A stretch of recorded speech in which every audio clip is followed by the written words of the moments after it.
Good morning, good afternoon, and good evening. What's up? What's going down? Gravecrawler here, and today I wanted to discuss with you my top 5 TCGs of 2024. My fifth favourite TCG of 2024 is Disney's Lorcana. It's published by Ravensburg, and this one is really simple to get into, but still really difficult to master, I would say. It is quick to play.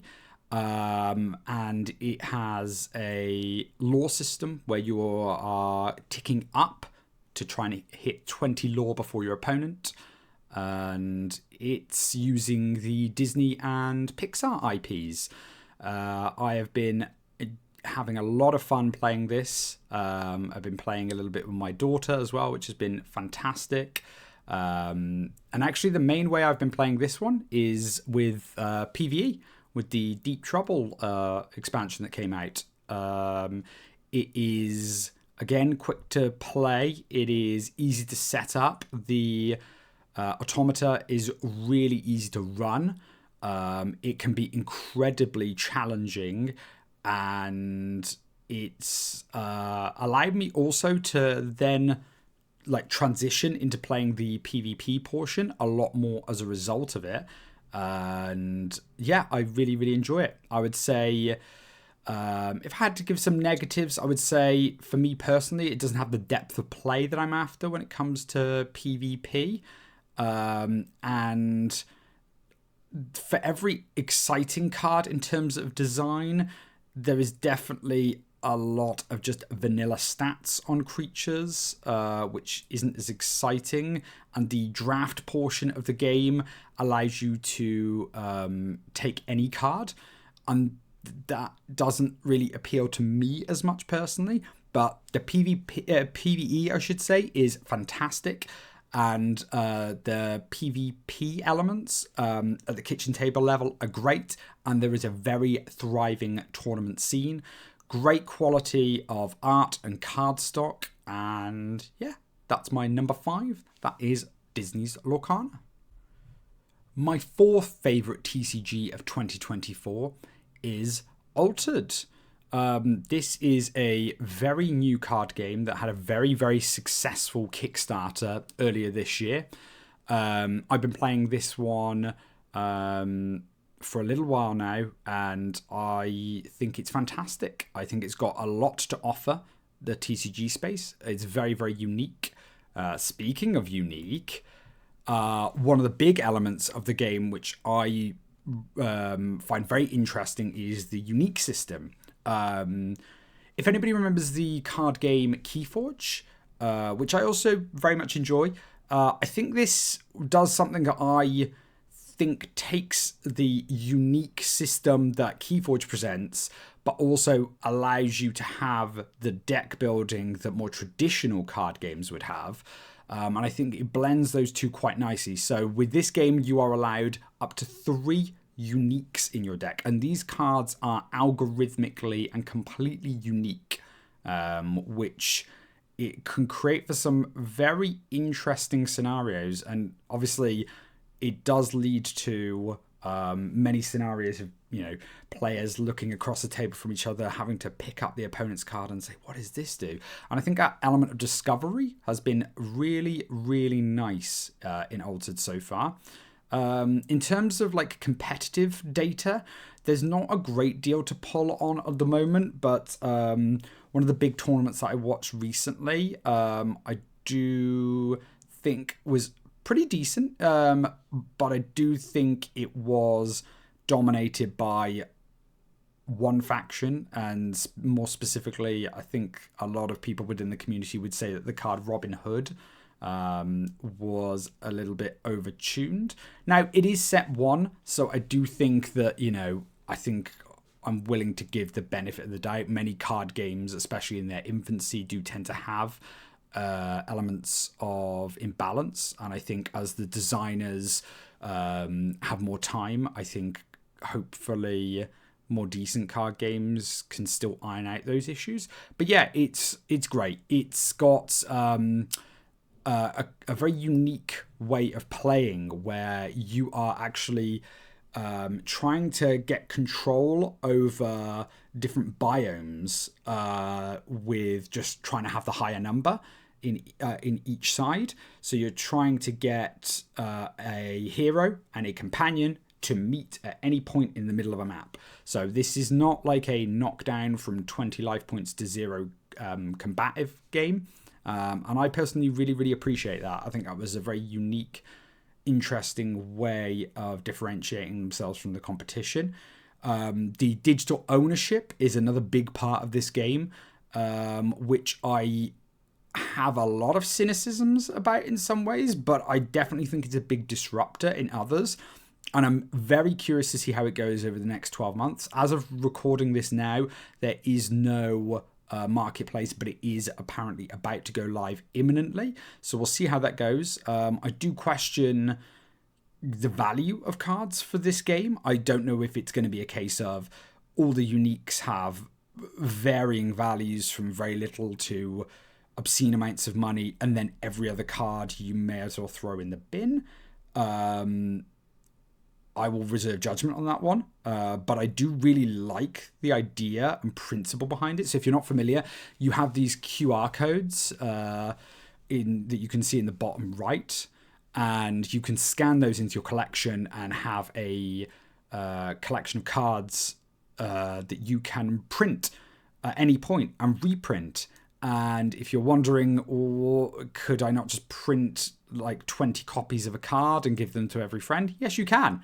The only thing is you do use the QR codes to validate decks for tournaments. So if you were entering tournament play, you would have to be the registered owner of every card in the deck that you're playing. So that's important to note. But yeah, in theory, if you just wanted to play kitchen table, really interesting that you could effectively just print out many copies of cards and then sell them on. Yeah, definitely interested to see where this one goes. The gameplay is simple yet very, very fun. It is only set 1, so I feel the foundation is there, but it is suffering from the fact that there is only 1 set out right now. I definitely think I want a little bit more meat on the bones. But yeah, it is fantastic. It's definitely a disruptor, and it's definitely one to keep your eye out on over the coming sets. And that is my number 4. That is Altered TCG. My number 3/2, because admittedly I am cheating on this, and I couldn't decide between this and the next game on my list, so they are joint third for top 5 TCG, and that is Alpha Clash TCG by Rising Empire Studios. This is one of the more recent additions to my gaming TCG repertoire, and it is an absolute pleasure. This game is really good. It's made by Rising Empire Studios. They are a small but passionate team of people. And it is a superhero-themed TCG, but not with Marvel or DC as a license. It is their own unique IP. They have a novel. They have a comic book. I believe they will also be coming out with a board game at some point in the future.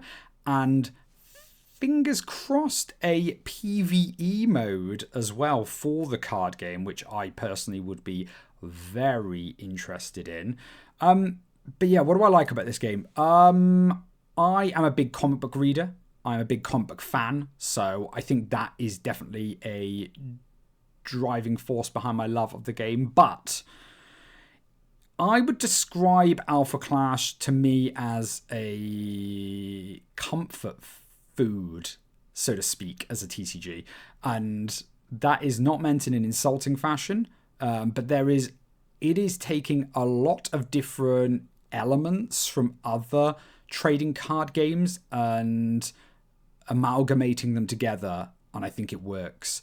I think they have openly said that they have taken inspiration from the Dragon Balls TCG, but they are also using a resource system that is similar to Magic the Gathering, but with the twist that you are effectively turning the card upside down and using the top corner of the card as the resource color. What this allows it to do is have a mana system that feels like Magic the Gathering, but without having the mana screw, mana flood issue of Magic. I really like it because it also means that you can have a few more cards in your deck that might be slightly more tech choices for a specific meta, but without being punished in game one for having them. So I really, really appreciate that. It is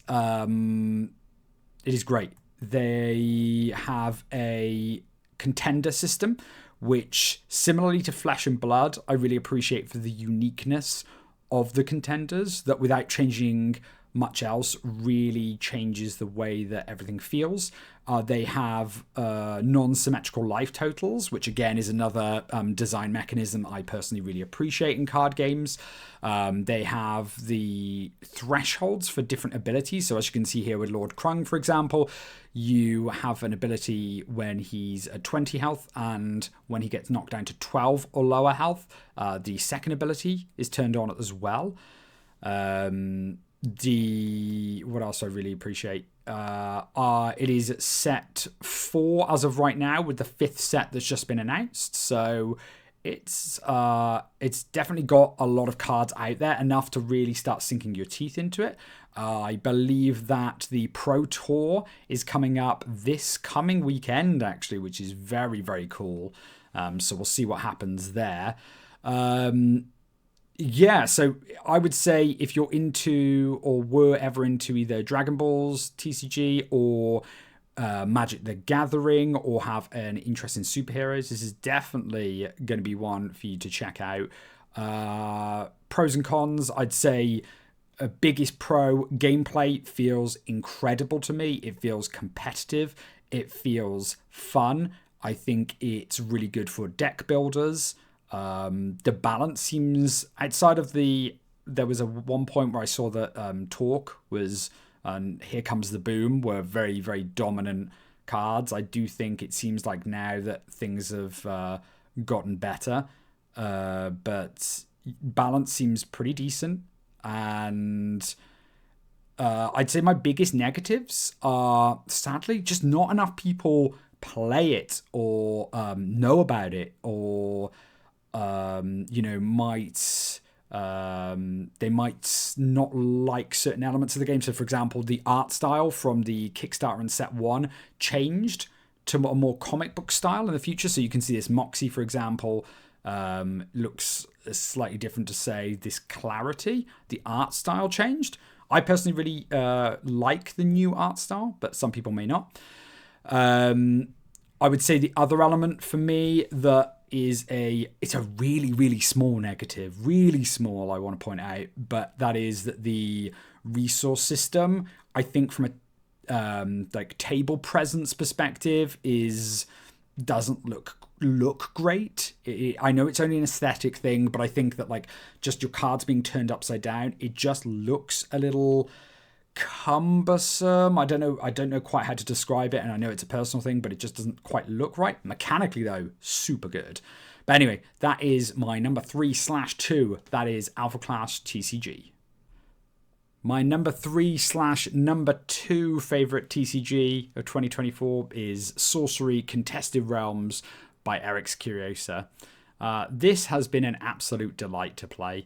It is a grid-based game where you have an avatar and you are developing lands by playing them down physically onto a board, and you're kind of building out a map. And as you go, your avatar might move, you summon creatures, but it's something that I've just been really enjoying the flavor behind many of the cards. The old school approach in regards to art design and art style, where all the art is done physically with no AI art used in any way, shape, or form. And some of the pieces are amazing. In fact, the Battle Mage that you see on screen right now is probably the first art that drew me to the game, where I went, ooh, wow, this is certainly something. But the gameplay as well is really decent. It is really unique feeling, but yet with some familiarities to maybe like old school Magic, I'd say in some ways, but definitely is very, very different in others as well. The flavor is incredible. The design is very, very good. They are set 2 in now. Arthurian Legends has just been out for a little while now. I'm enjoying collecting. I'm enjoying playing. I would say if you are a collector, this game is a no-brainer. I think if you're into fantasy in any way, shape, or form, I think it's amazing. From a gameplay perspective, I think it is really good. From a kitchen table perspective, there is also tournaments as well. And I've been really enjoying watching the competitive play. There's a lot of really unique gameplay strategies, and it is a very complicated game. There's a lot of depth to it, and the fact that the meta in Sorcery is always evolving, and I feel like I'm constantly seeing new strategies, new deck archetypes, has been really interesting, actually. I would say if I had to come up with my biggest negative for this one, I would say that, again, similar to Alpha Clash, depending on your area, this is all completely dependent on your local area, but it's not as popular as I'd like it to be. And the other one, I would say, the other side to flavor, I think, can sometimes be convolution or ambiguity. And with Sorcery, definitely I've played games where, because keywords aren't universal and they might use more flavorful language when it comes to abilities, does lead to scenarios where you're like, so I've got a unit on my warhorse and I'm traveling across a troll bridge. Does that count as one creature or two? You know, just like, many of these questions are answered, but there is definitely scenarios where it leaves you with your head scratching, and in a tournament setting, I can imagine that being a little bit more unusual, but certainly for kitchen table play, it can actually be a positive as well, where it leads to some very fun, laughing situations. So, for example, I played One Box Sealed with a friend of mine, and I remember specifically how I won the game, and it was using a love potion that was attached to a bird of mine to make his unit fall in love with me, and then I think I swung for lethal. So the fact that I've created a story as opposed to it being like I knocked him from 3 to 2 to 1 life, I think shows somewhat what Sorcery's going for, and I think it felt like a unique niche for me that I really didn't even necessarily know I wanted, but it is there, and I did want it. I think that's the theme going throughout all of these card games to a certain degree. I think they're all offering me something somewhat different. So I really, really appreciate that. But anyway, that is my number 3/2 game. That is Sorcery Contested Realms.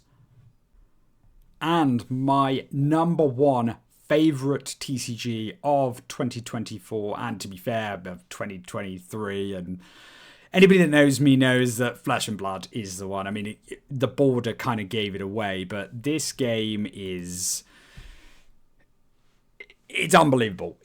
There's no other way of describing it to me personally. I think it is incredible. It has amazing art. It has unbelievably tight gameplay design. It has unique heroes with asymmetrical life totals. It has really in-depth strategy, good deck building, a thriving tournament scene that that I have myself participated in.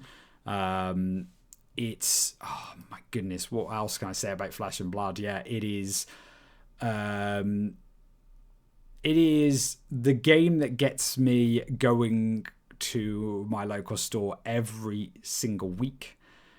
It is the game that probably re-sparked my love affair with TCGs as a whole. I love the class fantasy. I love the equipment. I love the fact that cards have multiple uses. I love that it is somewhat simple to get into, but very difficult to master. And it is completely unique from anything else I have played in the space. I have made now like some of my best friends as a result of this game. It is amazing, and I really, really highly recommend, if you're looking for a crunchy, competitive TCG, I would look no further than Flesh and Blood. If you like fantasy card games, I would look no further than Flesh and Blood. The game and the community is amazing. Please check it out. If I was to be critical, I would say barrier to entry in terms of price. I'm more specifically referring to the top end of gameplay. I think is a barrier to entry for sure. Not to say that you can't build decks cheaper, and I think with just a few tweaks, I think you can get your deck most of the way there in terms of competitive chops, but there is definitely a barrier to entry in terms of the prices of certain staples. Very much agree with that. What else would I say? PvE, please. Can I have some PvE? Legend Story Studios, please. I beg you. It'd be amazing. Yeah, I really want PvE, but I know I would rather it be done properly than be rushed. Trying to think. Oh goodness, I'd say the only other. It's not even a negative. I would say for me the speed of product. I definitely. So right now the product cadence is fantastic. It is 3 sets a year. With some supplementary products. My slight cynicism going forward is they've announced mastery packs and the frequency of armory decks, all of which have unique cards in, and as someone that wants everything, can get expensive, but I appreciate that is totally a me issue. But yeah, I want complete collections, so it's something that going forward, I hope they don't continue to increase the frequency of products, because that would make that untenable at that point. But yeah, Flesh and Blood, my favourite card game of all time, bar none. And I really, really highly recommend it. And that is it, guys. That is my top 5 TCGs of 2024. If you have any other card games that you think I should check out, or any of your favorites, please drop them in the comments below. I'd love to read what you guys are playing. And if you want any more in-depth reviews on any of the TCGs I have covered today, I am very happy to do so. Just let me know in the comments. Thank you very much, and bye-bye.